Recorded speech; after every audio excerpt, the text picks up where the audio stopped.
শেরপুরের সীমান্তবর্তী অঞ্চলের হাতি মানুষের দ্বন্দ্ব কখনোই শেষ হবার নয়। যে জায়গাটিতে হাতি দৌড় দিয়ে আসছে এটা হচ্ছে ঝিনাইগাতী উপজেলার গজনী অবকাশের চৌরাস্তা নামক যে জায়গাটি আছে।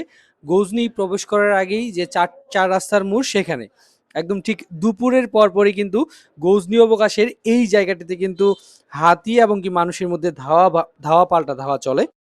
বন্যহাতি বর্তমান অবস্থান করছে গজনী অবকাশের যে বর্ডার রুটটি আছে রাংটিয়া থেকে বালিজুরি যাওয়ার এই রুটটির মাঝখানেই অবস্থান করছে।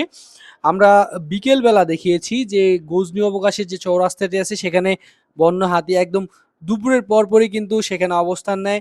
সেখানে মানুষের সঙ্গে ধাওয়া পাল্টা দেওয়া হয়। ঠিক এই সময়টাতে বন্য হাতি কিন্তু সেই বর্ডার রোডে অবস্থান করছে।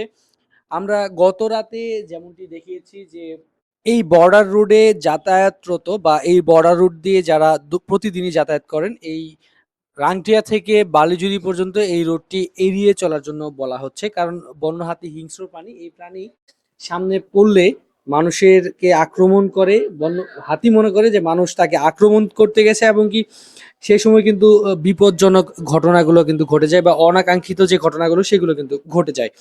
তাই পাহাড়ি রাস্তা রাতের বেলা পাহাড়ি রাস্তা এড়িয়ে চলার জন্য বলা হচ্ছে এবং কি হাতি মানুষের দ্বন্দ্ব নিরসনে সরকারের প্রয়োজনীয় ব্যবস্থাগুলো নিলে হয়তো বা এই অঞ্চলের কৃষক বা সাধারণ মানুষ তারা স্বস্তিতে যাতায়াত করতে পারতো বা কৃষক সে স্বস্তিতে থাকতে পারতো। আমি আতিকুর রহমান খান সবসময় চেষ্টা করি ঝিনাইগাতী উপজেলার সর্বশেষ আপডেটটি দেওয়ার জন্য। আমাদের পেজ ভয়েস অফ সিটিজেন এবং কি ঝিনাইগাতী থেকে যা কিছু দেখেছি এর মাধ্যমে।